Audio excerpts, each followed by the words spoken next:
Bienvenue dans King Energy, semaine particulière puisque Fight Week UFC pour Fernand Lopez en direct de Las Vegas qui a sorti la grosse équipe. Comment ça se passe, monsieur? Non, ça se passe bien. Je suis euh,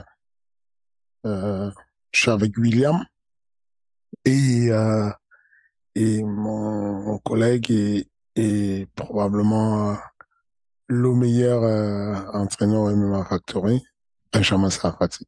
Devant toi inclus ou pas? Bon, faut pas abuser. Voilà, voilà, oui.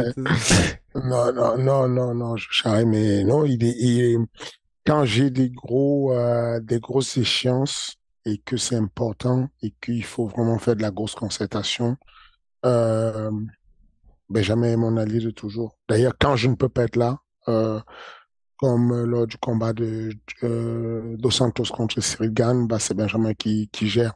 Mais là, c'est c'est un match intéressant, le match entre William Gomis et Francis Marshall. Alors attends, Ouais.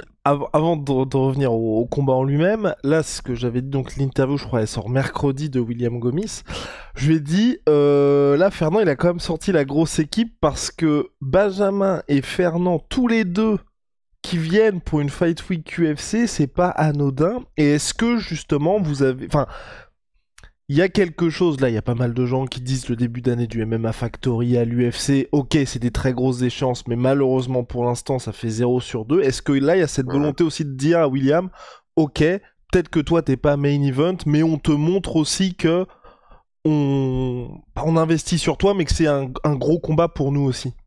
Mm, Oui, en général, on investit dès qu'on peut, dès qu'on a moyen. Alors, quand il y a Benjamin qui bouge et que moi je bouge, ça fait un gros handicap pendant une semaine au moins pour le facteur sur place. Donc, c'est pour ça qu'on switch.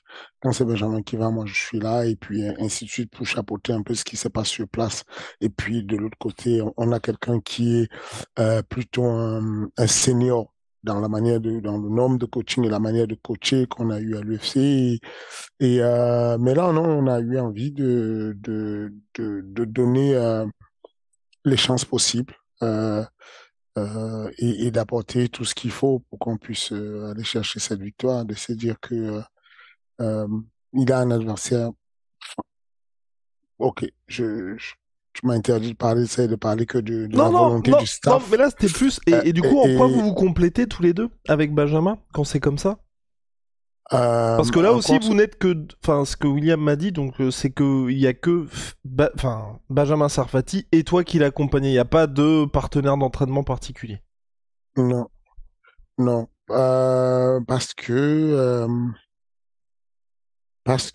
on adapte l'équipe en fonction de l'athlète, de comment il est et de comment chaque athlète a besoin d'un staff différent. Le cas de William, il a besoin plutôt de cognitif. Il est très intelligent dans son approche. Il a un parcours assez particulier, un parti très c'est-à-dire le sanda, il touche bien, il se déplace bien. Ce qui lui manque souvent, ce qui va lui manquer, c'est de rester dans la structuration de ce qu'on a vu. Et là, sur sa préparation, par exemple, ce qui s'est passé, c'est que, rappelle-toi, sur le premier combat qu'il a fait à l'UFC, il est préparé, certes accompagné par son oncle Grégory Baben, mais il y a Benjamin qui le prend en main euh, en mode titulaire. Et moi, j'accompagne à côté. De la même manière que moi, j'étais titulaire de Cyril et Benjamin va accompagner à côté. Et donc, là, on a une prépa qui a été faite de manière hybride en plusieurs parties où il y avait Benjamin à un moment donné, ensuite moi, ensuite Benjamin à un moment donné. Et donc, on s'est dit, on amène tout ce qu'il y a de commun entre ce que moi j'ai fait avec William, ce que Benjamin a fait avec William, les sparring qu'on a utilisés, la manière dont on les a visualisés, comment on a vu William réagir face à des sparring qu'on lui a mis. Benjamin, il a eu sa visualisation, sa manière de voir les choses, j'ai eu la mienne. Et puis, même, il a son identité, Benjamin. Il a, Certes, c'est l'école MMA Factory, mais il a son identité, sa vision des choses,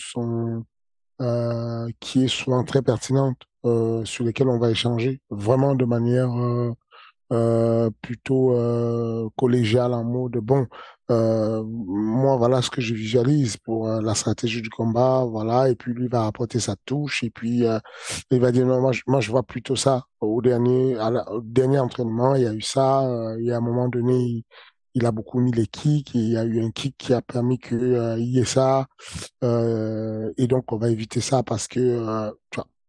Donc on se complète de cette manière-là, et puis c'est toujours un plaisir euh, sur ces voyages-là qui sont un peu stressants, d'avoir le, le voyage allégé parce qu'on est avec le compagnon de tous les jours, tu vois. Vraiment stressant là, parce que c'est moi ce qui m'impressionne avec William Gomis, c'est que tout reste à faire dans sa carrière, hein. C'est vraiment le Mhm. début. Il a déjà connu la défaite, très grosse série de victoires pour lui actuellement, mais il est vraiment relâché par rapport aux échanges. Donc je sais pas si c'est une attitude qui se donne vis-à-vis des médias ou s'il l'est vraiment, mais j'ai vraiment l'impression qu'on a quelqu'un, ça n'a rien à voir avec Cyril, mais qui, voilà, il sait qu'il a travaillé ensuite. Voilà, il peut gagner, il peut perdre, mais tu vois, il n'y a pas vraiment une pression qui est faite par rapport aux résultats. Non, pas de pression particulière, mais l'enjeu en général, quand tu combats à un haut niveau, on considère que l'UFC c'est du haut niveau, même certains qui combattent sur arrêt sont déjà à haut niveau. Quand on a le match entre Pépi et Michael Lebou, c'est du haut niveau. Le haut niveau, ça apporte du stress, il y a des enjeux complets. C'est que Michael Lebou ne prend pas la retraite si, en fonction de l'issue du combat, Pépi, ne voit pas sa carrière continuer en fonction de l'issue du combat. Donc, ce sont des enjeux importants. Et bah, c'est la première fois que euh, William Gomis combat aux États-Unis. C'est la deuxième fois qu'il combat hors de la France. Je pense que la première fois, c'était à les Émirats arabes unis, je crois que c'était à Dubaï. Et là, direct États-Unis, ce n'est pas simple non plus. Alors, c'est quelqu'un de posé, qui est tranquille, qui est très conscient de la vie, très conscient de ses points forts, de ses points faibles, très bon vivant, très... C'est important d'avoir dans la team des personnes qui adoucissent les mœurs. Soit ces personnes-là qui, dans l'ambiance de tous les jours, sont tellement légers que les mœurs sont adoucies et que vous passez un séjour agréable. Parce que le but n'est pas l'objectif final, n'est pas essentiellement l'objectif final, c'est aussi le parcours, le séjour, la manière dont vous vivez l'histoire. Et bon, voilà, on s'est dit que c'était la bonne occasion de lui rapporter de la force, de l'énergie dans la vision de ce qu'il compte faire. Et donc il est face à Francis Marshall, invaincu en carrière, Monsieur Soumission, enfin je vais pas dire Monsieur Soumission, mais en tout cas gros palmarès en soumission. William a annoncé la couleur, il a dit ça ne va pas durer longtemps ce combat. C'est possible. C'est possible que ça ne dure pas longtemps, mais moi, je prends tout. Honnêtement, je ne vais pas, en tant que coach, quand tu as un certain âge, un certain vécu, un certain recul, tu te calmes, tu es patient, tu te dis, bon, tu tempères. Même si au fond de toi, tu fais une très belle prépa, même si au fond de toi, tu penses avoir retourné toutes les pierres possibles sur le chemin pour être sûr que rien ne soit caché, tu es prudent. Et donc, tu es prudent. Et donc, du coup, je ne vais pas avec l'intention d'absolument demander à William de finir son combat. Je vais avec l'intention de sécuriser une victoire. S'il y a une possibilité et que c'est ouvert et qu'il y a moyen d'accélérer pour stopper avant, bien sûr que c'est toujours mieux, c'est plus intéressant pour la hype, c'est plus intéressant pour la construction de la carrière et même c'est plus intéressant pour aller enchaîner un combat si éventuellement il n'était pas blessé, tu vois. Maintenant, il faut être prudent. Marshall est solide, c'est un vrai prospect. C'est même, pour être très honnête, c'est même sacrificiel le combat tout de suite entre les deux, parce qu'on a un jeune qui est un Français, qui a fait des bons débuts, qui n'a perdu que contre des cadors. Il faut rappeler que c'est celle défaite, c'est contre Morgan Charrière, contre Saladin Parnasse, euh, et, euh, et qui va euh, affronter un autre jeune qui lui est complètement invaincu, 7-0, beaucoup de hype sur lui, on pense qu'il est bon. Donc, je pense que c'est une méthode que je partage aussi en tant que promoteur sportif. Je me dis des fois, il faut y aller, il faut les tester maintenant, il faut savoir de quel bois ils s'échauffent de façon à ce qu'on puisse orienter leur carrière. Il y a deux jeunes qui montent, s'ils sont très, très bankable, en mode, c'est des paddy pimblettes. Genre, ils vendent des entrées. Bon, tu te dis, bon, je vais pas les croiser maintenant parce que c'est très risqué. Aujourd'hui, Francis Marshall, il est certes bon, mais il n'est pas connu, il ne vend pas des masses. Encore moins William Gomis, qui n'est pas américain, qui ne va pas vendre des masses sur l'Apex. Et de toute façon, même en télévision, n'est pas encore très bien connu sur le grand marché du MMA. Donc, je comprends complètement la position du matchmaking de se dire, bon, viens, on les teste tout de suite. Comme ça, on sait lequel on va pousser par la suite. Et toi, sur le papier, là, c'est vraiment, effectivement, je pense que de l'aveu de tout le monde, c'est un vrai choc, on va dire, pour William Gomis. Toi, tu le sens, on va dire, comment ce Francis Marshall, est-ce que tu peux un peu nous le présenter pour les gens qui ne connaissent pas, parce que c'est vrai que c'est ok, c'est pas comme quand on a Sourdine il affronte Sean Strickland ou que Cyril il affronte John Jones où t'as juste à dire le nom, les gens savent que c'est un crack. Là, c'est quand même vraiment quelqu'un qu'ils ont mis face à William Gomis. Sa particularité, c'est que, il a un professionnel peu de combat, mais avec une très grosse expérience à côté. C'est un très bon lutteur, mais ce qui fait son danger, c'est cette capacité à presser pendant la lutte. Pendant la lutte, il est extrêmement agressif en boxe anglaise. Il est capable de jouer avec les changements de niveau, ce déplacement sur la verticale, de faire feinte, de toucher la tête, de redescendre, remonter. Et ça, c'est extrêmement dangereux pour des mecs qui sont des snipers comme William et qui veulent boxer sur le reculoir. Parce que William boxe sur le reculoir. William boxe en bougeant, en se déplaçant, en reculant.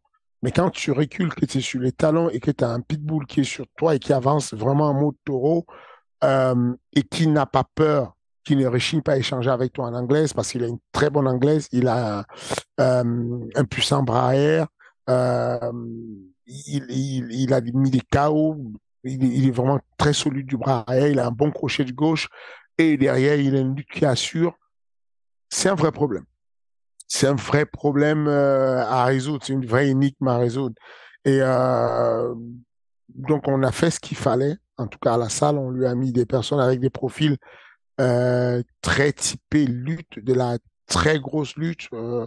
Euh, et puis voilà, au début, il avait vraiment du mal dessus, à gérer tout de suite, à gérer la manière de défendre la lutte et la manière de frapper. C'est que, en gros, ce sont des choix que ton cerveau t'oblige à faire. Comme tu es stressé par la lutte, des fois, tu te mets à défendre la lutte et tu ne strikes plus assez, et donc le gars est confortable. Et ensuite, tu te mets à striker, mais tu trouves beaucoup quand tu strikes et le gars est reconfortable en lutte.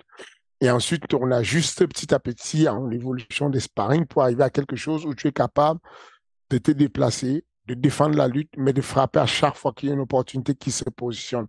Et voilà, c'est sur ça qu'on est arrivé. Là, on a fait quelque chose de plutôt bien, où il y a même eu, on va dire, une grosse charge. C'est que même à la dernière minute, là, il y a encore 2 jours, on avait encore des sparring bien solides parce qu'on savait que on va rentrer dans le réflexif, enfin, plutôt le côté intelligent de la période d'affûtage. Là, on rentre en période d'affûtage et tous les soirs, on va refaire sur les pattes d'ours de la visualisation, de la mémorisation, de la reconstitution de ce qui peut se passer, du positionnement qu'il peut avoir, à quel moment, quel timing, comment exploiter le gros bras qu'il a à Marshall, comment mettre quand même un petit déplacement, pas trop pour ne pas se fatiguer, mais assez pour faire qu'il soit court sur sa préhension au moment de vouloir lutter c'est tout ça qu'on va devoir ajuster cette semaine. Et est-ce que tu as fait aussi, toi, des ajustements globaux? Parce que c'est vrai que c'est un nouveau test pour ta philosophie de combat, on va dire, le fait d'affronter un lutteur à l'UFC. Est-ce que toi, là, par rapport à ça, tu t'es aussi servi de toutes les expériences passées pour se dire, là, voilà, c'est un nouveau test que nous met l'UFC? Non, mais c'est vrai, parce que non, honnêtement, Fernand, parce que ce combat-là, en apparence, moi je le vois d'une manière où, ok, sur le papier, C'est- en termes de name dropping, c'est pas le plus Mhm. gros combat. Mais par contre, si Mais c'est tu. le petit modèle de la configuration des combats qu'on a eu C'est récemment. ça, exactement. Et donc si tu gagnes, ça pourra. Enfin, ça sera en mode, bah voilà. Enfin, ce qu'on voulait mettre en place, là on a réussi. Enfin, on a réussi à le mettre. Enfin, tu vois ce que je veux dire. Enfin, on sait que les gens vont attendre au tournant aussi ça. Le premier conseil que donne, que donnent les tout premiers petits coachs de motivation et coachs de vie personnelle, c'est de ne pas tenir compte de ce qu'on va penser. C'est un cauchemar si tu te mets à tenir compte de ça. Tu sais, moi, je viens là et je viens discuter avec les gars sur King NDG et j'essaie d'être sur le présent, ne pas être sur ne pas être responsif, ne pas être là en train de répondre aux gens tout le temps, parce que ça gâche en fait la ligne éditoriale de ce qu'on veut faire, de ce qu'on veut dire. Voilà. Et non, je comprends ce que tu veux dire, mais faut rester présent et se dire ce qu'il faut pour William Gomis, c'est de gagner son combat. Ce n'est pas d'hériter des échecs qu'il y a eu sur des manières de lutter ou de défendre la lutte de façon à ce qu'on puisse se dire le match de William Gomis est un match pour William Gomis, est un match pour sa carrière, sa vie, et ce match-là doit être isolé. Moi, en tant que coach, je prends les leçons du passé, mais je ne les, comment dire, je ne viens pas les poser partout. Je ne ramène pas mon passé pour polluer tout mon présent et mon futur. La réalité, c'est que la philosophie de défense, de lutte, n'a pas encore été prouvé, n'a pas encore été mis en échec lui-même, cette défense de déplacement, puisque c'est ça que tu parles, je pense. Je pense que c'est à quoi tu fais C'est allusion, ça c'est dire exactement. que stratégiquement, ce qu'on a toujours eu avec à l'époque Taylor Lapillus, même Damien Lapillus à un certain moment, Nassoudine Imavov et tout ça, c'est de se dire, on va mettre en place un système de déplacement qui fait qu'on puisse continuer à boxer malgré que on est en déplacement et qu'on reste à une distance intouchable, mais on peut toucher.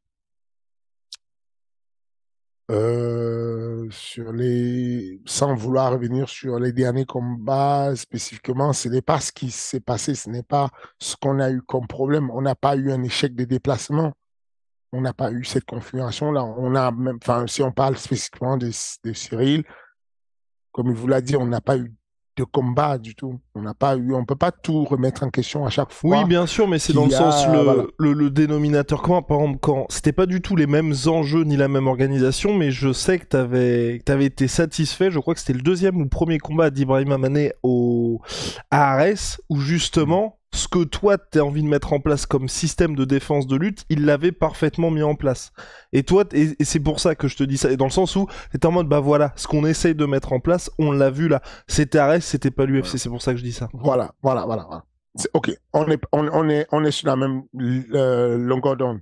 Ce que j'essaie de dire, c'est que j'aime beaucoup la remise en question. J'aime l'idée de se dire, on rebat les cartes, on réfléchit de manière collégiale et on voit comment améliorer le système.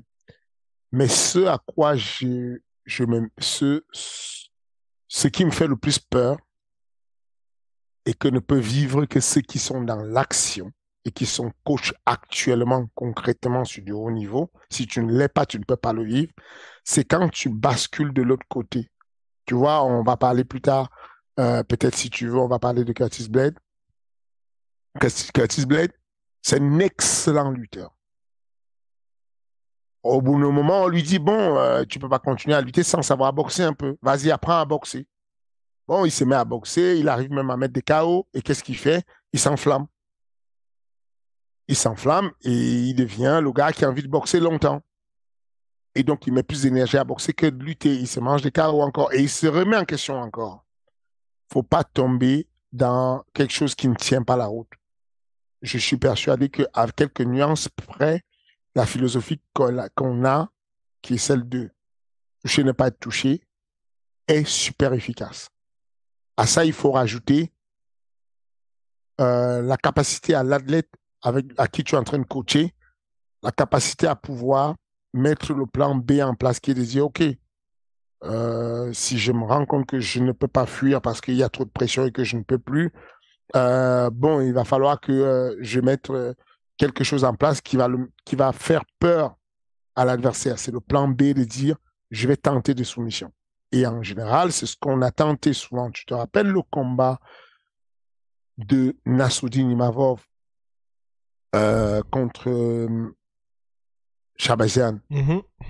le nombre de guillotines qui s'est mangé. Et Shabazian, donc, lui, ta stratégie, c'était de dire, je sais que quand on coince Nassoudine, on peut l'amener au sol. Et nous, on avait préparé une stratégie en se disant, OK, Nassour, on va pas se prendre la tête. On va même pas fuir sa lutte. On le boxe, il baisse la tête pour aller t'amener au sol, guillotine. On a révisé toutes les formes de guillotine. Et là, tu vas lui sortir tous les Mackenzie, les Ten Finger, tout ce que tu as dans ton arsenal de guillotine. Dès qu'il met sa tête pour t'amener au sol, guillotine. Et puis, bon, si la stratégie ne marche pas et qu'éventuellement il te fait tomber dans la foulée, tu remets le protocole, comment se relever. Mettre ses mains par terre, repousser, ramener le dos sur la cage et faire le fameux squat pour revenir debout. Il faut qu'on ait ces protocoles-là. C'est bien qu'on puisse ajuster, remettre en question, machin, mais ce serait très stupide de se dire que il y a un mec qui a réussi 12 combats en se déplaçant dans une team et qu'il y a d'autres athlètes qui ont réussi plein de combats en se déplaçant et touchés sans être touchés parce qu'on a perdu vis-à-vis d'un mec sur lequel on ne s'est pas déplacé. On a fait un choix qui n'était pas le bon, mais qui était le bras arrière. Ça y est, changement total de la vision et de la philosophie globale. Ce ne serait pas intelligent du tout. Et c'est là où il faut ne pas tenir compte de ce que des casuals peuvent raconter et rester très concentré et se dire, William a une manière de se déplacer qui est anorthodoxe. On l'a encore un peu plus corsé. On a ramené des modes de déplacement un peu plus corsés pour rendre un peu la tâche difficile à Marshall, Francis. Ensuite, à côté de ça, on a rajouté un gros travail de fond. Je ne vais pas attendre les résultats pour remercier ceux qui ont fait ce travail-là. Je parle de François Laurent, le fondateur de Infinity, anciennement NCU, qui a fait un travail individuel et en cours particulier incroyable avec William, mais un travail de tous les jours pour aller chercher à un positionnement, un, à ne pas tomber, deux, B, si tu arrives au contact, tu vas te manger une soumission ou en tout cas une tentative de soumission qui va faire que tu vas hésiter dans ton amener au sol et peut-être laisser l'espace pour que William s'efface. Et puis trois, si on arrive au sol, comment on remet le protocole en place pour revenir debout. Pendant qu'on revient debout, s'il y a une grosse pression qui nous bloque au sol, comment on transforme le relevé en soumission, le soumission en relevé et on alterne pour pouvoir trouver de l'espace. Tout ça, ça a été mis en place avec l'aide de François Laurent et des coachs de sol qu'on a à la salle, des sparring de sol, de lutte de sol qu'on a. Et donc, voilà, c'est ce qu'on va mettre en place, c'est ce qu'on va essayer ce qu'on va voir samedi. Réponse dans la nuit de samedi à dimanche. Et donc, Fernand, il y a aussi un main event qui va t'intéresser particulièrement. Et c'est aussi question subsidiaire. C'est pas pour ça aussi qu'il y a Benjamin et toi qui êtes à Las Vegas pour éventuellement discuter des futures échéances pour Cyril, non?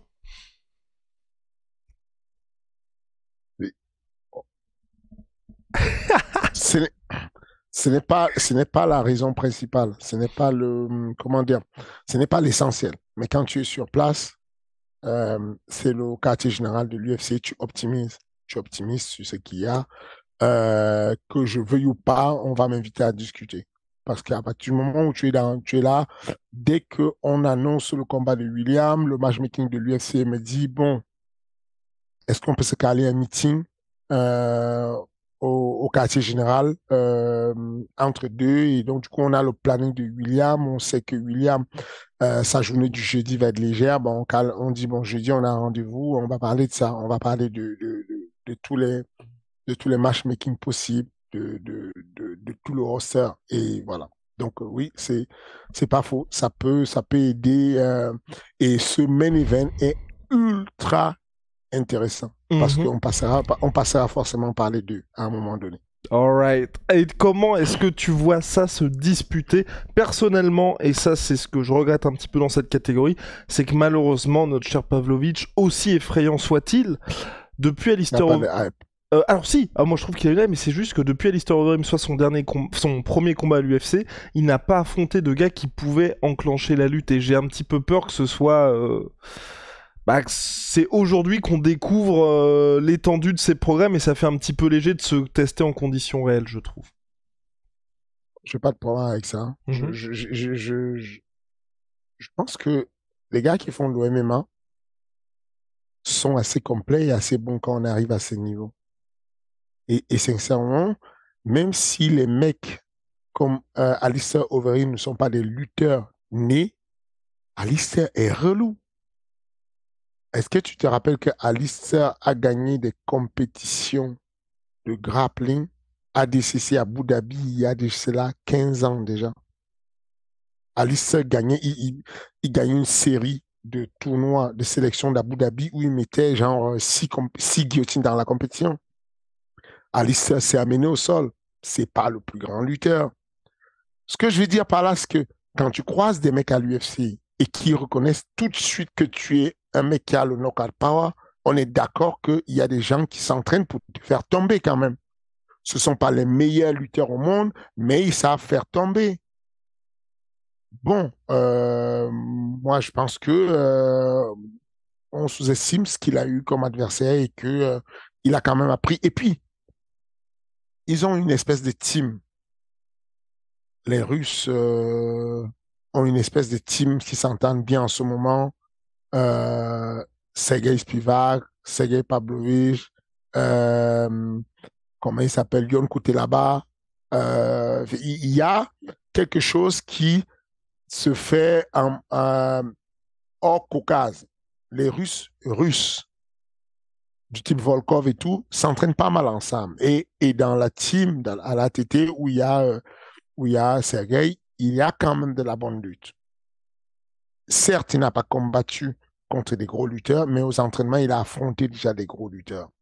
Et ce que j'aime dans le style de Pavlovich, ou que je n'aime pas, selon mon positionnement, c'est que c'est vraiment un mec avec une attitude de dos argenté. C'est que le premier système de défense de la lutte, c'est la hanche. C'est comment tu positionnes ta hanche vers l'avant pour écraser la tête de l'adversaire, ce qu'on appelle un sprawl. Il y a certes le fait d'effacer les jambes et de les envoyer en arrière, mais il y a l'attitude de la hanche. Il a une manière de boxer qui est en mode sprawl.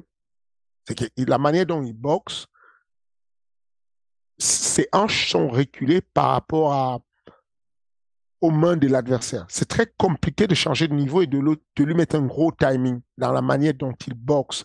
Il est très engagé, il envoie des coups super lourds avec des épaules qui s'engagent beaucoup, mais on voit toujours qu'au niveau de la hanche, il est prudent. Il est prêt à mettre un gros coup de bassin.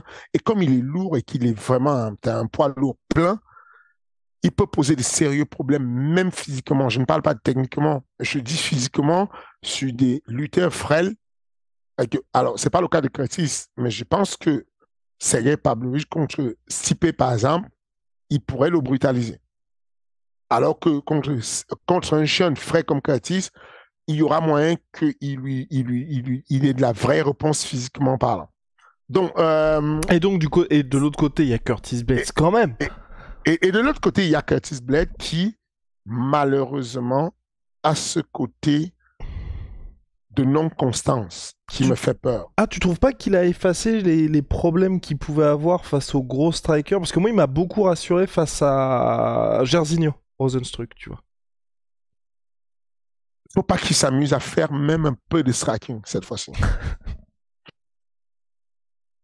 Non, mais Faut pas qu'il essaie de boxer. C'est pas, ça va pas bien se passer.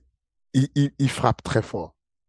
C'est vraiment, c'est pas le bon bail. Tu vois, si tu es capable de boxer de loin et d'envoyer des armes qui sont de longue portée, comme les tips, les front kicks, les bras avant, et que tu peux t'extirper rapidement sur un déplacement antérieur-postérieur, Comme ok, Cyril Gann, voilà. tu peux aller jouer avec ça. Si tu as cette technique de l'extrême, de jouer à l'extrême, tu vois, de vraiment aller piquer et ressortir en mode mousquetaire, tu peux jouer avec ça. Le style de boxer de Curtis Blade nécessite quand même une certaine proximité. Et il y a une distance à laquelle, quand tu te rapproches, Sergei est complètement dangereux. Parce qu'il a une allonge démentielle et il continue à frapper fort malgré l'allonge. Et en gros, il faut quelqu'un qui va venir en mode Shimaev. Il faut que Curtis Blade versus Sergei Pavlovich soit une version Shimaev. Quand je le colle, quand je mets la main sur lui, je le colle comme un morpion, je ne le laisse plus jamais sortir. Je ne le laisse pas respirer du tout. Sauf que l'attitude de lutte, le style de lutte de Curtis, c'est un style technique où je vais checker, toucher. Bon, si j'essaie de lutter, ça ne tombe pas, je laisse tomber, c'est pas grave, je repars, je reconstruis, je mets mon jab, je fais mes feintes, je mets le bras arrière. Sur cette période-là où tu t'amuses à faire ça, tu peux juste te réveiller à l'hôpital. Enfin, voilà. C'est ça qui m'inquiète. Pour te dire, j'arrive là et j'ai du mal à décider. Je ne sais pas encore qui va gagner parce que j'ai vraiment cette crainte de ouf. Si on enlève le fait que l'autre ait un knockout power sérieux, bah, je te dis les yeux fermés, Curtis va se le faire. Si on enlève le fait que Curtis soit des fois euh, changeant dans sa philosophie de combat et qu'il assure juste le Curtis Luther, qui est prudent, parce que même quand il est lutteur, il n'est pas prudent des fois. Par exemple, le cas où que lui met Derrick Lewis, il n'a pas essayé de boxer, mais son entrée, c'était juste téléphoner, c'est un mot, je me jette, tu vois, vas-y, j'y vais. Et bon, j'y vais, il a eu un accident, tu vois. Il a tamponné juste un bras arrière, un uppercut qui était sale et qui n'avait même pas pris de l'amplitude, qui ne venait même pas de très loin, tu vois. C'est-à-dire la force qu'ont les poids lourds, que peuvent dégager les poids lourds avec une petite amplitude de frappe, tu vois. Donc, du coup, je suis salement partagé. Je ne sais vraiment pas. Euh, je n'arrive pas à me décider sur. Surtout qu'en Voilà, plus, pour j'arrive les pas. deux, c'est compliqué. Hein. Parce que pour les deux, sur le papier, c'est un peu la kryptonite de l'un comme de l'autre. Toi, tu dis quoi? Ah, moi je dis Curtis Blades. Je dis Curtis Blades par TKO, Ground and Pound, round 2. Ouais. Waouh. Bah parce que bah je te dis c'est le malheureusement je trouve qu'ils lui ont pas mis tu vois ils lui ont pas mis Spivak ils lui ont pas mis de gars comme ça Ouais. dans sa folle ascension et du coup je me dis on va dire le moins ce qui me paraît le plus rationnel ça va être Curtis Blade et surtout que je trouve que Curtis Blade depuis sa défaite contre Derrick Lewis il m'a agréablement surpris Ouais. donc en Ok. vrai je toi tu veux pas hein. Je te jure, j'ai envie de dire Curtis Blade, c'est ce qui me vient d'abord en tête, parce que Mhm, rationnellement, les éléments qu'on a donnent un mec qui sait boxer, qui a mhm. souvent C'est boxé. ça. Quand il est à son A-game, il boxe bien Curtis Blade. Il fait beaucoup de fun, des incertitudes, on appelle. S'il y a tous ces éléments-là, s'il est à son A-game, qui a des incertitudes, bon, Pavlovich n'a pas de solution. Il ne pourra pas boxer. Parce que s'il s'aventure à mettre cette série de 1-2, 1-2, 1-2 qu'il aime faire, il va tomber. S'il tombe à l'horizontale, s'il arrive à l'horizontale avec Curtis Blade, on sait ce que Curtis Blade peut faire quand il a confiance en monter sur toi. Même dans la garde, il met des coups de coude incroyables, il y va, tu vois, voilà. Mais Mais voilà, Ok, non, mais il veut pas se mouiller. Mais en tout cas, est-ce que Ah non, non, pour... non, Ah, ah, je peux me mouiller. Je peux me mouiller. Je peux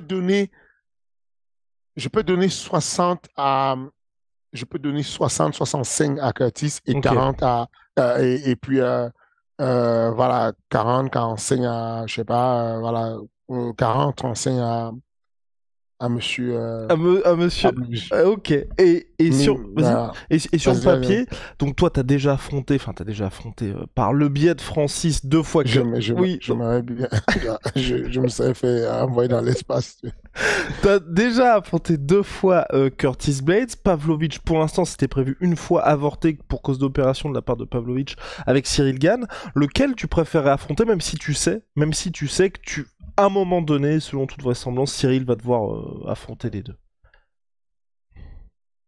Ah, celui qui nous démange aujourd'hui d'affronter, c'est Curtis Blade, sincèrement, parce qu'il a envie de se prouver des choses, parce qu'on est sorti du combat de John Jones avec extrêmement de frustration. C'est c'est très relou tu as l'impression que tu vis un cauchemar quand tu sais que tu aurais pu faire quelque chose, que tu sais comment tu t'es entraîné, que tu sais comment. Donc, je me mets un pas à la place de Cyril. Bah, je sais même pas, je me mets à la place, je l'entends parler, je sais ce qu'il ressent, tu vois. De se dire, il a fait une prépa de malade contre John Jones, il a pris ça très, très au sérieux, il a bossé comme un fou furieux et il arrive, il n'a même pas combattu. Et donc, je pense qu'aujourd'hui, l'envie de Cyril, ou mon avis, c'est ça, c'est d'aller vraiment aller chercher ce qui est le pire lutteur. Je considère, moi, aujourd'hui, le pire lutteur à l'UFC, c'est Curtis Blade. Et j'ai envie de. Je me dis que ça va gagner contre Curtis Blade peut être très, très rassurant pour le reste de la carrière. Alors que perdre contre quelqu'un d'autre ou même contre Pavlovich euh, peut te mettre dans des doutes parce que Ouais. n'importe qui aujourd'hui peut battre n'importe qui en réalité. Et donc, autant aller chercher le truc qui te rassure en te disant, bon, ouais, j'ai peut-être perdu en lutte contre Curtis, mais je suis allé régler mes problèmes, mes démons, le concentré de mes démons, tu vois. Voilà. Mais même si, honnêtement, je pense que stratégiquement, si on veut purement voir statistiquement parlant, il serait plus facile pour Cyril, au vu de son passé, à avoir combattu contre Francis Ngannou sans prendre de coups, avoir combattu contre Derrick Lewis sans prendre de coups, avoir combattu contre Rosenstruck sans prendre de coups. On peut dire statistiquement qu'on a plus de chances de gagner contre Sergei Pavlovich que contre Curtis Blade. Mais je pense que c'est le combat qui fait sens et que ça pourrait être intéressant pour nous. Ouais, et puis surtout que ce serait une première entre guillemets, parce que c'est vrai que les trois défaites en carrière de Curtis Blade sont à chaque fois face à des gars qui ont les mêmes forces, on va dire, en la personne de Derrick Lewis et Francis Ngannou. Bien, Fernand, on va passer dernier point pour les actualités. Je vais te poser une question assez simple. C'est donc Max Holloway qui s'est imposé contre Arnold Allen. Toi, tu es le manager de Max Holloway. Qu'est-ce que tu fais?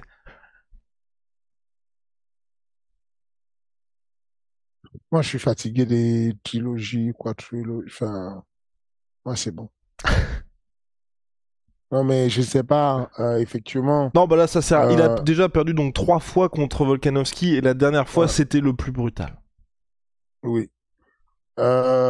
C'est même pas ça, c'est pas bon. Le sport, il est fait pour être brutal, tu vois. Enfin, n'importe qui perd un peu comme peut perdre contre n'importe qui de manière brutale. On a vu peut-être tu vois ça qui perd de manière brutale alors qu'il sort déjà d'un chaos. Donc, ce qui me gêne, moi, c'est juste que je m'ennuie très vite s'il n'y a pas de nouveauté, tu vois. Revoir les mêmes combats 15 fois, ça me fatigue. Là, je parle purement de manière égoïste, quoi. Je parle de Ouais, en moi, tant que fan, ouais. vraiment. Tu vois, Hmm. en tant que fan, ça me parle plus. Je préfère qu'on aille le tester avec de nouveaux gars. Voilà. Donc en lightweight. Yes. Eh bah pareil, pour moi, j'espère qu'il fera. À mon avis, Yes, font tu ça a vois. pas l'air d'être d'actualité, mais bon. Parce que regarde son physique. Enfin, c'est dur à la peser tout ça. Il peut, enfin, Mhm. vaut mieux qu'il se mette confortable, tu vois. Ouais. Ouais, non, surtout qu'on le voit, il a la taille, il a tout ce qu'il faut pour être en lightweight. La première fois, c'était M- pas passé comme Même, prévu, mais en prenant le même il temps. a le volume. Ouais. Il a le volume, il a le débit, il fait encore des matchs avec ces jeunes-là. Tu vois. euh, donc, Almighty, c'est quelqu'un, hein, attention, c'est vraiment quelqu'un. Mais ben, je pense que non, je passerai à autre chose. J'irai chercher d'autres jeunes et puis continuer. Et, Ouais. et va à suivre pour Max Holloway. Maintenant, place au gros sujet. Le gros dossier, on va parler d'Ares Fighting Championship, la gestion d'une promotion. On avait déjà parlé au début de Kionji, mais là, depuis un an s'est écoulé. Première année pleine pour Ares Fighting Championship. Première année pleine en plus sur le territoire français. Quel est, on va dire, toi, l'enseignement majeur que t'as appris cette année-là? Euh, enseignement majeur sur Ares, c'est que la seule certitude, c'est qu'il n'y a pas de certitude à avoir. Oh, ah, et bah, est-ce que t'as un cas en particulier? Bah, c'est les événements. Le dernier événement, par exemple, on a un événement qui n'est pas sold out, on a un événement qui, euh, au- à part Michael Lebou et Pépi, il n'y a pas de hype sur l'événement en soi. Et puis au final, moi, je termine une soirée où je suis aux anges. Très beau combat, il y a eu d'excellents combats, c'était bien. On sait jamais, c'est toujours ce truc de l'événementiel, c'est du Kinder, quoi. C'est du Kinder surprise. Tu arrives et tout, tu jettes les dés, tu fais ce qu'il y a à faire, tu fais tout comme tu peux pour que ce soit bien. Ensuite, tu t'assois et tu regardes, tu vois. Moi, quand je vois le combat Karl Amoussou, Michael Lebou, la hype que ça fait, je me dis, bon, malgré le week-end Pascal, malgré le Ramadan, malgré, je me dis, il y aura on va faire un sold-out. Et finalement, Kinder Surprise, non, il n'y a pas de sold-out. Alors que alors que là, pour le coup, Michael Lebois joue le jeu. Pépi, même en ne voulant pas jouer le jeu, s'est retrouvé à mettre quand même du feu. La carte était belle, il y avait des beaux combats, même les combats féminins étaient, voilà, étaient corrects, étaient décents. Et finalement, on n'a pas eu au niveau des rentrées une meilleure carte, mais en télévision, en diffusion, ça a été un jackpot. C'était un très bel événement finalement. Donc, c'est ce que je t'ai dit, c'est que l'enseignement que j'ai aujourd'hui de ça, c'est sans de... Le problème, c'est que c'est très compliqué le sujet sur lequel tu me lances. C'est que je vais pouvoir répondre à tes questions euh, progressivement en fonction de comment tu vas les poser, Ouais. mais sans m'enflammer trop non plus. Oui, Parce non, non, que, non, un, non, faut être, oui, faut Voilà, mesurer. parce que, un, nous sommes très jeunes dans ce qu'on fait. Il faut être humble et de se dire que ça ne fait que 3 ans qu'Ares existe. Après Covid, ça ne fait qu'un an en France. Et il faut avoir l'humilité de se dire qu'on n'a pas encore les clés de tout et on démarre à peine. La deuxième des choses, c'est de se dire c'est une industrie. Et en tant que capitaine d'industrie, tu ne vas pas divulguer comme ça des choses qui se passent. En gros, si je veux rendre le sujet très intéressant et très précis, il va falloir que je m'ouvre et que je donne des détails concrets de ce qu'on a eu sur Arrest, des hauts et des bas, les principes d'action, ce qu'il y a eu. Ce serait le lendemain, je peux être condamné pour Non, mais on peut parler. espionnage euh, industriel. non, mais on peut parler des choses publiques. Par exemple, moi, ce qui m'a, on va dire, frappé, tu vois, et je m'attendais pas du tout à ça, c'est au début d'arrêt, c'est de la volonté que tu as eu de faire ça en France par rapport au premier événement au Sénégal. J'ai remarqué un switch qui était, bon, ben, on va prendre des anciens de l'UFC. Enfin, la première carte au Sénégal était très internationale. Et là, de se dire, on se ressente sur le côté français. Et j'ai l'impression que ça a été quelque chose de payant, alors que si de base, moi, on me dit, on va prendre des gars qui étaient à l'UFC ou des talents internationaux, on va les faire combattre en France. Plutôt que des talents français, je me serais dit ça va plutôt marcher. Mais on a l'impression, en tout cas j'ai l'impression, que les gens préfèrent des chocs franco-français plutôt que un gars français contre un Brésilien ou autre. Absolument. Absolument, c'est la réalité, c'est exactement ça. Euh, on, on- mais tu l'apprends tout dans l'eau dure. Tu l'apprends, tu te rappelles une fois, euh, lorsque Khabib a annoncé qu'il faisait son organisation en Russie, une interview, on a demandé à Dana White, qu'est-ce que tu penses de Khabib qui se lance dans la promotion sportive? Il a dit, he will learn the hard way. OK, il apprendra la manière difficile, dans le dur. Et on le voit que Habib, à l'époque, il embauche des gens venus de partout, des grands noms sortis du Bellator, de l'UFC. Dès qu'il y a un nom qui sort, bon, il a le contact, il appelle. Dès que ton téléphone sonne, on te dit c'est Khabib qui t'appelle, bah, tu décroches et tu vas réussir combattre. Et donc, on fait des matchs qui n'ont pas de sens. Il n'y a pas une histoire qu'on raconte, on fait des matchs. Là, aujourd'hui, ce qui est bien qu'on fait, nous, c'est ça, c'est qu'on essaye, on a compris ça assez tôt, et on essaye de raconter une histoire de dire, que tu puisses lire comment ça se construit. Quand tu prends un jeune comme William Gomis, aujourd'hui, un autre jeune comme, comment il s'appelle, Alioune Ndiaye, par exemple, comprend mieux la construction parce il est aujourd'hui dans le dispositif et il comprend ce qui se passe. Parce qu'à l'époque, ils avaient un combat prévu. Ensuite, on lui annonce qu'on va mettre plutôt un Brésilien et ça n'a pas de hype et tout, mais il comprend maintenant qu'il y a une construction parce qu'il y a une histoire à raconter. Il y a certes euh, l'OMMA français qui a besoin de ça, d'avoir ces jeunes-là s'affronter, mais quand on voit qu'il y a deux jeunes qui sont très bons et qui ont un futur qui peut se développer et vendre des places pour la France parce qu'ils ont un beau nom, il y a des gens comme Abdul. Aujourd'hui, il peut vendre des places parce qu'il est devenu une star en France. Il peut vendre des places contre un Polonais, alors qu'il affronte un Polonais. Le Polonais n'a rien à voir, c'est pas du franco-français, mais parce qu'on a construit une histoire derrière Abdou. On l'a d'abord mis là-dessus pour lui donner un nom avec un ex-UFC. Ensuite, on le met avec Kala Moussou pour créer une belle histoire. Ensuite, ça fait une hype et derrière ça, on peut repartir et lui donner la hauteur qu'on veut. Mais aujourd'hui, ce qui intéresse les gens, c'est aussi ça, c'est du franco-français. Et ça, tu apprends dans le dur et on l'a appris, on le fait. On le fait quand on peut, dès qu'on peut, on essaie de construire comme ça, de raconter des histoires. Aujourd'hui, si tu prends n'importe quel athlète d'Arès, euh, de manière générale, tu vois une construction. Tu vois que Alexandra Tekina, elle a fait son parcours, elle est arrivée très rapidement sur la ceinture, elle a buté. Bon, on a rétrogradé un peu, elle reconstruit son parcours, elle va refaire certainement le titre à un moment donné.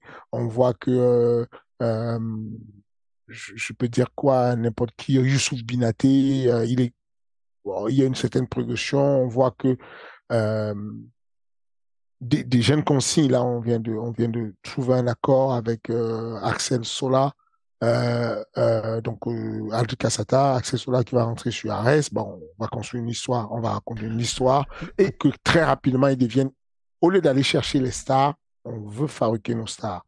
On les met sur des plateformes qui apportent de la visibilité. Canal+, c'est quelque chose d'exceptionnel. Les gens ne s'en rendaient pas compte au début, mais ça reste la télévision euh, où il faut être quand on parle de sport de manière générale.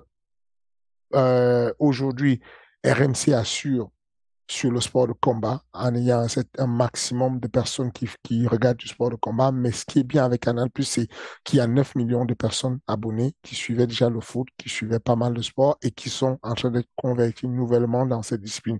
Et ça, apporter cette histoire-là qu'on raconte progressivement, de dire, OK, vous allez voir Anissa Mexen le 11 mai, mais ensuite vous allez la voir le 1er septembre. Ensuite, vous allez la revoir. Euh, voilà, progressivement, on raconte une histoire. C'est ça qui est bien. et par rapport à Axel Sola, il y avait beaucoup de rumeurs autour d'un choc face à Baisangour Baki. Finalement, selon toute vraisemblance, je crois qu'Axel Sola descend de catégorie. Mhm. Qu'est-ce qui s'est passé autour de ça? Est-ce que tu peux nous en dire un peu plus Rien de spécial, c'est juste qu'Axel Sola, il pesait entre les deux KT, il était autour de 76 kilos. Et donc, il est courageux, il n'a pas de problème à affronter un mec à 77 kilos, comme il a souvent fait, mais il s'est dit, bon, je vais à Arès, c'est un step un peu au-dessus, je vais me concentrer pour faire les choses bien et pouvoir me préparer pour passer à l'UFC. Et 70 kilos, c'est la catégorie parfaite. Et il Et fera donc, quand ses à partir du débuts? moment Enfin, vous avez déjà ciblé un truc ou je pense que Axel Sola combat le 23 juin contre Soslan, Ok. un de ces jeunes petits lutteurs venus de l'Ocity. Ouais. Je pense, je te dis ça de tête, mais je pense que c'est ce qu'on avait, oui. Alright, monsieur. Et donc oui, l'autre question qui revient assez souvent concernant Ice Fighting Championship quand on m'en parle, c'est pourquoi est-ce que vous restez à Paris et pourquoi est-ce que vous avez fait le choix de rester à Paris et toujours dans la même salle et même si je crois que là c'est pour 2024, enfin en tout cas pour les jeux, vous allez déménager dans une autre salle après quand elle sera construite, une plus grosse salle. C'est encore beaucoup de réflexion, de se dire, c'est bien de se déplacer, de voyager, mais c'est bien de maîtriser ce qu'on fait. Mais On sachant veut que là déjà aussi, ce qui est intéressant, c'est qu'il y a eu un complet changement entre les débuts d'Ares où c'était Sénégal, deuxième qui devait être en Belgique, si je ne Belgique, m'abuse, Afrique du Sud. Afrique du Sud, et là, boum, full Paris. C'est ça. C'est que tu vas à la conquête du monde, tu gagnes le monde entier, mais tu galères tout le temps à refaire tes droits télévision. Ce qui paye sur ce qui paye sur l'événementiel, ce sont les droits télévision. Quand tu te déplaces, tu renégocies les droits télévision à chaque fois. Tu es sur place, tu sais déjà l'audience qui t'attend et tu donnes des rendez-vous. Monsieur Thomas Sénécal, le directeur de sport chez Canal+, peut donner rendez-vous tous les mois aux Français. L'événement se termine, rendez-vous le mois prochain, le 11 mai, retour à Arès. L'événement se termine, rendez-vous le mois prochain, le 23 juin, Arès. Voilà ce que demandent les grilles de la télévision. Quelque chose de constant où on peut avoir des rendez-vous. Quand tu te déplaces, tout devient aléatoire. Beaucoup de choses changent. Les problèmes que tu peux avoir sur place, de problèmes de salle, tu les multiplies quand tu vas à l'étranger. Quand tu vas sur Tapologie et tu regardes les événements de UFC, tu vois, il y a pas mal d'événements où sur Venue, donc la salle où va se dérouler l'événement, c'est marqué TBD, à déterminer. Ça veut dire que le deal n'est pas encore conclu. En tout cas, qu'on n'a pas encore la date verrouillée. Ces problèmes-là, tu les divises par 10 si tu es sur place et que tu as dealé tout sur place. Maintenant, pour l'expansion, puisque le but ici d'une promotion sportive, c'est simplement de fabriquer un nom. Le reste, oubliez, vous ne faites pas l'argent tout de suite, voilà. C'est de construire une marque. L'idée, c'est que la marque de 4 lettres, Ares, soit reconnue et confondue avec le MMA à un moment donné. En tout cas, avec le MMA français, ensuite européen, ensuite peut-être un jour, peut-être dans des décennies, le MMA mondial. Pour faire ça, tu as le choix. Tu peux dissiper tes forces, comme le fait le Brave, et être un peu partout et ne pas avoir une très grande résonance, mais des petites résonances un peu partout. Tu vas en Italie, tu fais un deal avec quelqu'un, co-branding, tu annonces qu'on a fait en Italie, on a fait en Slovénie, on a fait machin, on est partout. On couvre 36 pays dans le monde. Mais au fond de toi, tu sais que ce n'est pas une vraie couverture.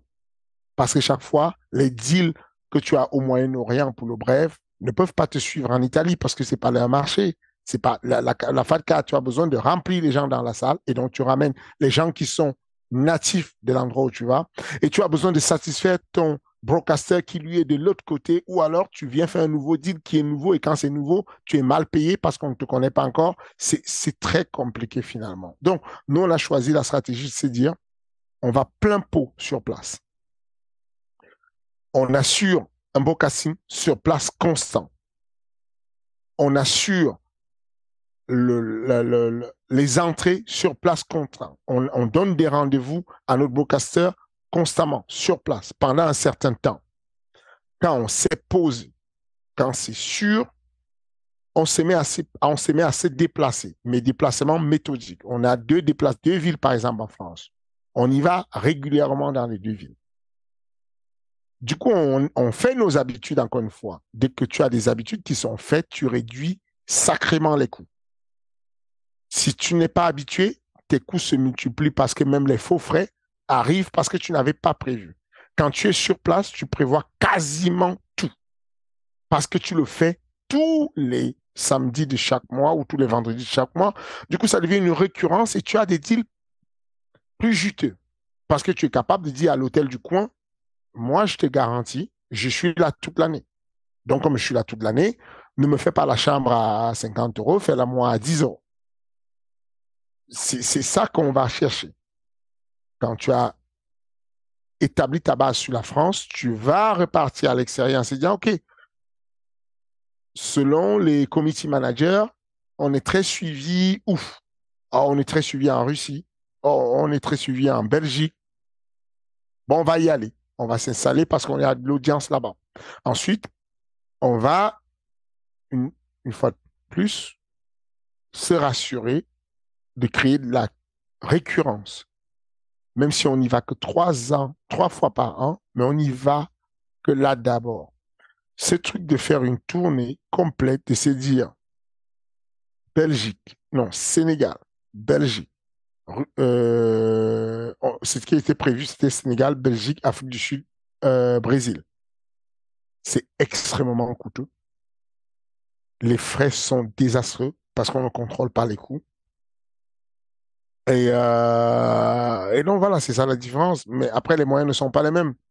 Quand on était chez Vivendi, je travaillais pour Vivendi et donc j'étais certes fondateur, Benjamin Montezon, fondateur d'Ares, mais on était salarié de Vivendi. J'étais directeur sportif chez Vivendi.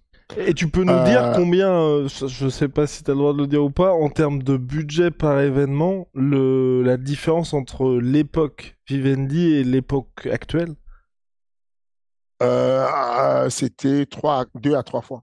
Ok. Un événement, l'événement de Dakar a dépassé 1 million d'euros. Et les événements qu'on fait à Paris sont à moins d'un demi-million. Ok. Je sais pas si tu as les infos du prix d'un événement UFC. Pas que les gens, tu vois, aient un petit peu une idée en termes de... Bah, tout dépend. En général, un événement du UFC va être entre 2 millions et 7 millions. Ok.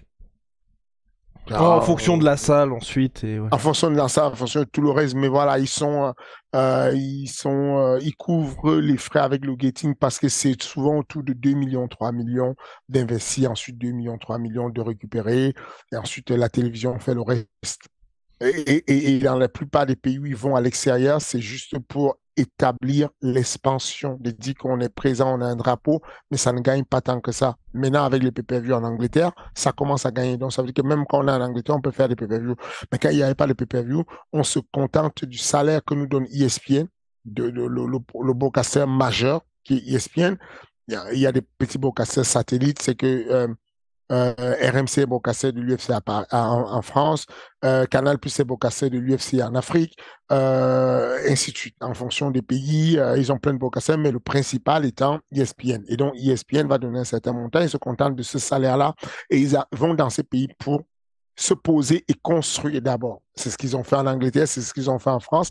Et là, on a Dana White qui annonce, bon, dorénavant, on vient à Paris en pay-per-view, on vient en Angleterre en pay-per-view parce que maintenant, on a créé une vraie fanbase, on a testé le marché, on peut y aller plein pot. Bah, c'est ce qu'on essaie de faire. C'est d'avoir quelque chose qui, en tant qu'entrepreneur, est très rassurant. L'idée, c'est, certes, il y a de l'argent versé pour le développement. On doit développer. Et donc, qui dit développement, comme je vous ai dit, la construction du max, ça coûte cher. On dépense pas mal d'argent, mais il faut quand même réduire les coûts au max du max du max. Et quand tu sais que si je fais mon événement à Marseille, il me coûte 600 000 et si je le fais à Paris, il me coûte 400 000, bon, très rapidement, tu fais ton choix. Surtout que quand tu es à Paris, les sponsors, tu les as là. Donc, ton coût que tu as va chuter à mort parce que tu as Venom, qui est le plus gros équipementier au monde du sport de combat, qui sponsorise Ares et qui, sur place, c'est très facile pour nos collègues Franck ou Younes de déplacer le matériel, de le livrer, d'habiller les combattants, de faire tout ce qu'il faut. C'est sur place. On, on, quel que soit le fournisseur, on a des gars qui suivent les pesées, comment ça s'appelle? Les pesées, les médias, tout ça. On a le verger de Vincennes, qui est une grosse maison de fruits qui va venir distribuer et poser des paniers de fruits pour les athlètes, pour la Fad Week et tout. Si tu les amènes, rien que tu les amènes à Nantes, ça change tout. Hmm. Ça veut dire que ces coûts vont exploser parce qu'elle passe avec son camion de Paris à Nantes pour aller livrer des athlètes. C'est tous ces détails-là qu'on prend en compte et qui font que quand on dit oui, mais vous ne venez jamais chez nous en province, c'est pas si simple que ça. On est en train de préparer notre arrivée en province, mais on le prépare méticuleusement avec les collectivités locales, qu'elles puissent participer et nous soulager un peu parce qu'on apporte de la culture. Cette culture-là peut être sponsorisée peut-être par le conseil régional, ou la mairie, le machin, pour réduire un peu les coûts, comme ça se passe en Île-de-France. On a une grosse aide de la région Île-de-France qui nous prend en moyenne 200 à 300 billets sur Arès. Et ça, c'est génial parce ils apportent de la culture à ces jeunes qui aiment ce genre de sport. Et donc voilà. Et au global, aujourd'hui, comme tu l'as expliqué, pour les organisations, donc c'est via les deals TV que on va dire, l'argent rentre essentiellement. Vous, aujourd'hui, vous êtes chez UFC Fight Pass et Canal+. Toi, tu estimes, on va dire, la profitabilité d'Ares, parce que tu en as parlé à de nombreuses reprises, l'équivalent de l'UFC, où ils ont attendu 42 événements, je crois. Toi, est-ce que vous êtes déjà fixé un cap, une année ou un nombre d'événements? C'est pas nous qui nous fixons, c'est le BP, c'est le business plan qui te fixe où tu vas. Tu fais des calculs et tu vois que, bon, je vais perdre de l'argent jusqu'en 2027 et puis à partir de 2027, je vais commencer à arriver à l'équilibre. Et quand j'arrive à l'équilibre, je vais commencer à... Donc, les sponsors continuent à monter parce que tu as une récurrence et tu te fais un nom et parce que Arès, c'est bankable, quoi. Tu vois qu'il y a quelque chose qui se passe, il y a un engouement, il y a des athlètes encore en activité qui ont grandi à Arès, comme William Gomis qui a combattu à Arès, comme Nassoudine Imavov qui a combattu à Arès, comme Cyril Gann qui est acteur d'Arès, qui est investisseur sur Arès. Il y a de l'engouement de tout ce monde-là. Tu sais que c'est bankable, mais tu as besoin du temps pour voir combien de fois c'est bankable, combien de fois ça tient la route. Chaque fois qu'il y a un événement qui s'ouvre, tu te dis, bon, peut-être qu'il va faire 3 événements, ils vont s'arrêter. On a eu des événements qui n'ont même pas démarré, qui se sont arrêtés. Et donc, tu te dis, on ne sait même pas ce qu'ils vont faire. Et là, petit à petit, les sponsors montent. Donc, les sous que tu perds diminuent. Le broadcasting grimpe tous les années parce que tu réussis. Et donc, ça monte. Les pays à l'étranger qui t'achètent des broadcastings sur les territoires non exclusifs par les principaux. Les principaux, c'est UFC Fight Pass, c'est Canal+. Donc, et ils demandent de l'exclusivité. L'exclusivité, elle est en fonction des régions. Il y a des régions où on va te laisser un peu de liberté pour que tu ailles chercher un peu quelques territoires et ces territoires peuvent te permettre de grandir encore légèrement. Et donc, c'est tous ces détails qui font d'un projet quelque chose de bankable et sur lequel les investisseurs vont se dire, bon, moi j'ai envie d'investir dans ce truc parce que ça a l'air de tenir. Et à partir de là, tu commences à avancer. Donc, aujourd'hui, nous, on avait cette vision-là, de se dire, bon, on va arriver à notre équilibre en 2027. À partir de là, on va plus perdre d'argent et on va commencer à même gagner de l'argent. Et puis, on se dit, ah, ça va plus vite qu'on avait prévu. On a de la chance plutôt. On perd de l'argent, mais on perd de moins en moins. Finalement, on a l'impression que sur 2025-2026, on aura une avance d'une année ou 2 années sur ce qu'on a prévu selon ce qui se passe. Parce que tu prévois dans ton année de rentrer, je sais pas moi, 1 million d'euros de sponsors dans toute l'année et tu te rends compte que non, tu as pu rentrer à 1,3 million.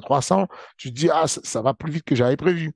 Donc, c'est un peu ça. C'est la profitabilité ou à quel moment on commence à être rentable et tout. C'est très dépendant de ce que vous avez fait comme prévisionnel. Mais comme c'est que du prévisionnel, c'est volatile et versatile. Et en termes de récurrence, Fernand, est-ce que tu avais annoncé, je crois que c'était l'année dernière, qu'il y avait un passage à 20 événements qui était prévu pour 2022. Finalement, on était resté... 2023, pardon. Je m'étais enflammé. Et est-ce que l'objectif, c'est de rester sur du un par mois où le système de l'UFC t'inspire? Voilà. Un par mois, c'est bien. On veut arriver un jour à avoir un jour à avoir 42 événements à l'année comme l'UFC. Mais c'est très difficile. Je pense qu'aujourd'hui en France, nous sommes les seuls à pouvoir proposer tous les mois, hormis juillet, août, tous les mois des événements. Il y a des choses qui se préparent, qui se travaillent pour qu'on puisse passer à 14. Et puis on va, voilà, l'idée c'est qu'on a envie d'aller, mais on ne va aller que lentement en fonction des enseignements qu'on a. Dès qu'on a démarré cette discussion sur Arès, tu m'as dit quel est l'enseignement que tu as retenu. Je t'ai dit, le véritable enseignement que j'ai retenu, c'est que la seule certitude, c'est qu'il n'y a pas de certitude. Dès que tu arrives à un modèle business avec des certitudes, tu es en train de te fourvoyer. Les certitudes changent progressivement. En début d'année, je vois ce qu'on fait, je vois ce qu'on a comme planning, je vois ce qu'on a comme calendrier. Je me dis, il y a moyen qu'on arrive à 20 sur 2024. Mais non, on ne peut pas.